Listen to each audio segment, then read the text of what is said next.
The book Crack Mirror, Chapter 4, Experience, Space and Justice. It is Part 7, Sexual Labor and Self-Respect. Ambedkar, like many other untouchables and non-Brahmin leaders from the South India, considered the Devdasi system as a source of humiliation. According to these thinkers, the system withered the sense of self-respect within untouchable women. These untouchable women are tied to the Hindu temples occupied by gods and goddesses through the system of sacred marriage. While these women are married to the gods and goddesses for all practical purpose, they became available to the local lords. The Devdasi system, which is found in the temples in Puri in Orissa and Saudati and Chandragutti in northern Karnataka, is the source of this untouchable women's sexual exploitation. These women are considered a moral plague in the society. Ambedkar addresses the question of Devdasi very centrally and makes several appeals convincing them to give up this system and walk out from the temple into civil society. For him, the temple as sacred space is not only the source of exploitation, but it's also terrible source of collective shame and humiliation. Ambedkar suggests marriage as the resolution of the Devdasi problem. He argued that the marriage of Devdasi, not with the mythical entity but with living human being, is the source of self-respect. Thus, it is not the sacred space but spaces in civil society that can provide the context for the gaining of self-respect. This is for radical feminists that is those against marriage could be highly objectionable proposition. The codify rationality in the Buddhist marriage system as suggested by him thus was the ultimate source of human dignity. But Devdasi also entered in the same space. Profane space in the present context refer to the red light area. In the case of Devdasis, the static experience and the experiential space converge on each other. The Devdasi left the temple and landed up in Kamtipura, a sex workers locality in Mumbai. Ambedkar treats this area as the source of indignity for untouchable women in particular and the entire untouchable community in general. He initiated a conservation with these women in 1930s. The main plank of this mobilization was to acquire a social good, namely self-respect.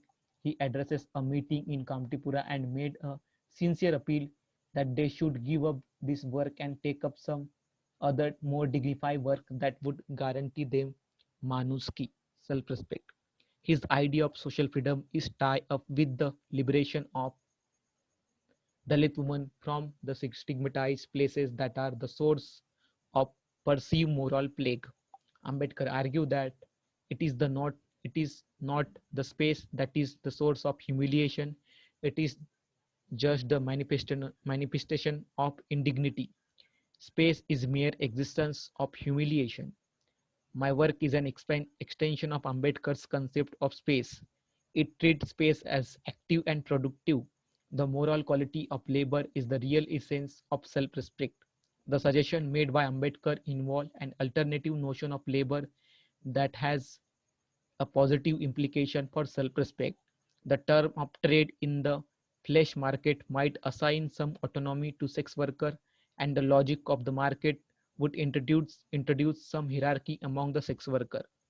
Does it mean that we endorse their freedom to choose who they should have sex with in the marketplace? Ambedkar's answer to this question is categorically no. Perhaps he is not in favor of mixing physical labor with sex worker. Perhaps he is suggesting a proper marriage as the dignified route to the satisfaction of physical needs.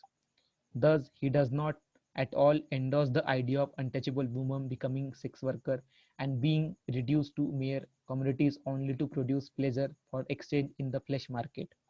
Ambedkar therefore suggests that self-respect fundamentally emanates from the process where untouchable women would mix their labor with material property such as nature, land, and industry. In Ambedkar's view, bodies are an embodiment of labor power. They should not dissolve themselves into mere symbols of pleasure. In Ambedkar's opinion, do such bodies contribute to the production of a primary good such as self-respect, but bodies with the same labor power that are responsible for making a contribution to the moral economy of untouchable household through the mixing of their labor with sexual labor objects, in his view, definitely earn respect for themselves and for the society at large. Taking a cue from Ambedkar's, it could be argued that human bodies, working hands, have a contradictory aspect in that they contribute to the realization of social good, but at the same time jeopardize physical well-being.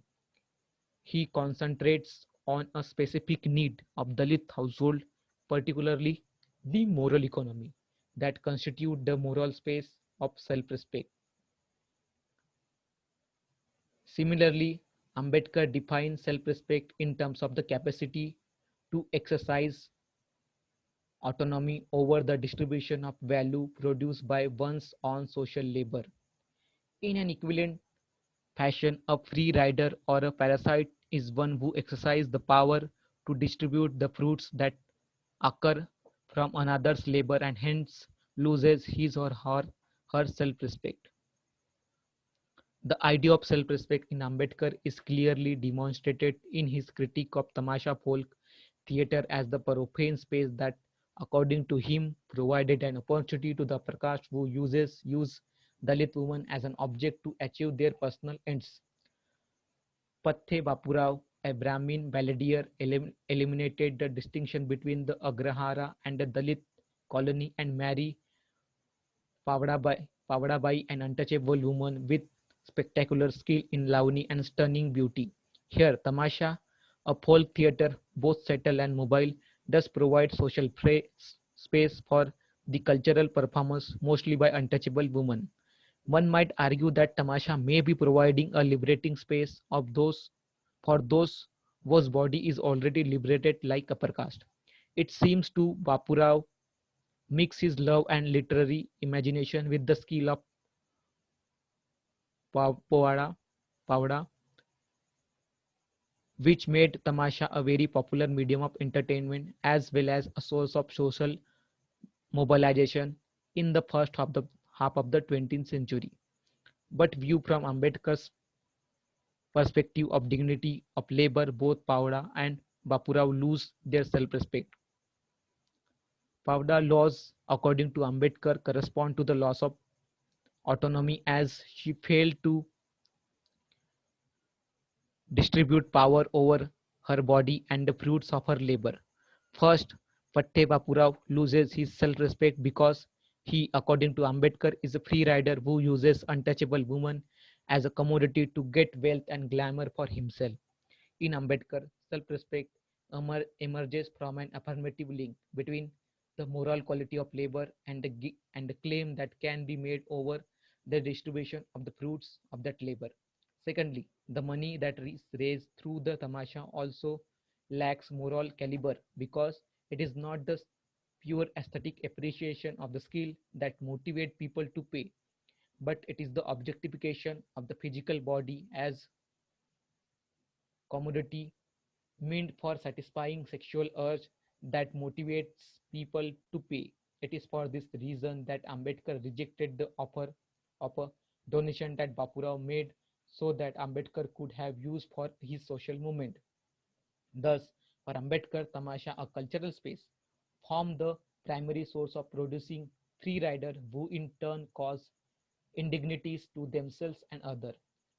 According to the Ambedkar reading, the Kushal, Chindu, free rider are devoid of self-respect, and so is the system of bet bigari, free or unpaid labor, for it constitute the moral degradation of the untouchable who have been by and large wet bigars.